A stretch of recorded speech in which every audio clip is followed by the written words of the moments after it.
اور امام علی مقام میدان میں نکلے اور معمولی آدمی نہیں، نواس رسول، جگر گوش ہے بطول. یہ جو کربلا کی ریت پہ خون بہا ہے، یہ آپ کو پتہ ہے خون کس کا ہے؟ یہ رسول کریم کا خون ہے. یہ نبی کریم کا خون بہا ہے. اللہ کرے آپ کو سمجھ آئے. نبی پاک کا خون بہ گیا، لیکن 4.5 سال حکومت پھر بھی یزید کر گیا. آپ کو کس بات کی جلدی ہے کہ سارے لوگ مان جائیں اور سارے ہمارے پیچھے لگ جائیں اور سارے جو میں کہہ رہا ہوں اس کے پیچھے لگ جائیں؟ یہ آپ کو جلدی کیوں ہے؟ مجھے جلدی کیوں ہے؟ بھئی وہ 4.5 سال پھر بھی نکال گیا.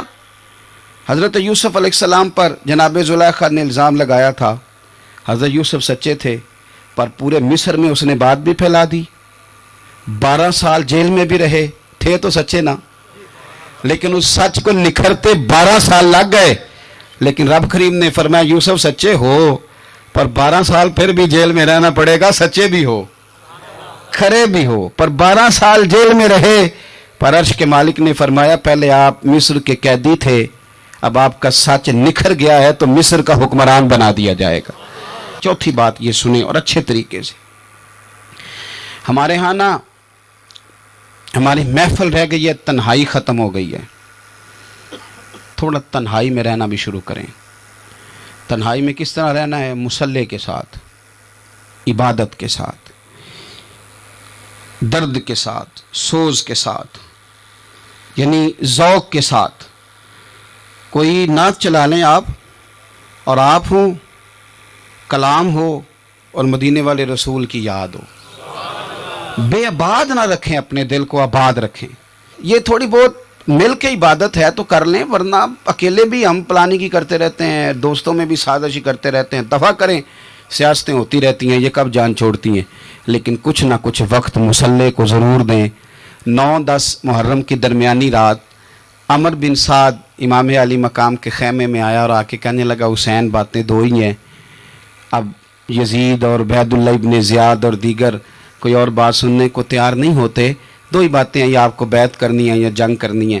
تو امام علی مقام فرمانے لگے کہ مجھے 1 رات کی مہلت دے دو. 1 رات کی مہلت، سویرے بتاؤں گا کیا کرنا ہے. 9-10 کی درمیانی رات عمر بن سعد نے کہا ٹھیک ہے میں سویرے آ جاؤں گا. تو عمر بن سعد خیمے سے باہر نکلا تو حضرت عباس بن علی، حضرت عباس رضی اللہ تعالیٰ عنہ حاضر بارگاہ ہوئے تو امام علی مقام سے عرض کرنے لگے بھائی جان مجھے پتہ ہے سویرے آپ نے کیا فیصلہ کرنا ہے، اور آپ کو بھی پتہ ہے سویرے کیا فیصلہ کرنا ہے. تو یہ بد باطن قسم کے لوگ ہیں، یہ سوچیں گے پتہ نہیں حسین کمزور پڑ گیا. تو ابھی بتانا تھا کہ ہم نے بیعت نہیں کرنی. آپ نے رات مہلت کیوں مانگی؟ یہ پتہ نہیں رات کیا کیا بدگمانیاں سوچیں گے.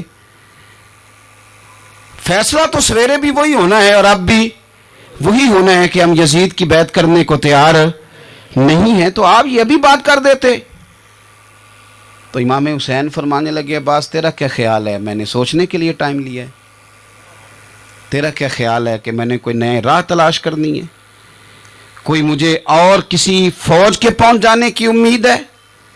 کہا نہیں، مجھے کچھ بھی نہیں کرنا، نہ کچھ سوچنا ہے. فیصلہ بھی وہی ہے جس کا تجھے پتہ ہے. لیکن بھائی یہ آخری رات بچی ہے، کل حسین دنیا سے جائے گا.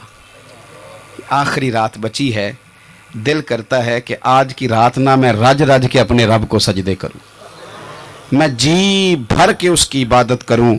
یہ پیشانی اس کے حضور ناز جھکے. او یار حسین ابن علی تو ایک رات باقاعدہ بچائیں کہ میں نے اللہ کے حضور حاضری دینی ہے اور تو ساری راتیں ضائع کر دیتا ہے. تو تنہائی میں کچھ نہ کچھ عبادت کریں. میں اللہ کے حضور دعا کرتا ہوں کہ اللہ تعالیٰ میدان کربلا کی ہواؤں کا صدقہ، اللہ تعالیٰ حسین ابن علی کے خون کا صدقہ ہماری زندگی پردہ پوشی والی کرے اور موت ایمان والی کرے. اور اللہ تعالیٰ ہمیں ہر فتنے سے محفوظ رکھے اور ہماری اولادوں کو بھی حضور کی اولاد کا وفادار رکھے. آخر دعوانا الحمدللہ.